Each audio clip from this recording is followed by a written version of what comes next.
sa kabuuan ng paggunita sa Semana Santa ngayong taon.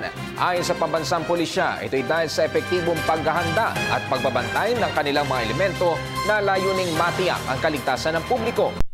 Ito kinilala rin ng PNP ang pagtalima ng publiko sa kanilang mga paalala upang maging ligtas at mapayapa ang paggunita sa okasyon.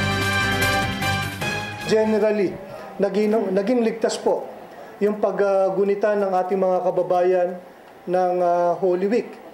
Yung pasasalamat po na ito ay pinapaabot din natin sa ating mga kababayan na nakita naman natin mukhang as we look at it, sabihin natin sumunod doon sa mga babala po na binigyan ng focus ng Philippine National Police with this low record of crime incidents.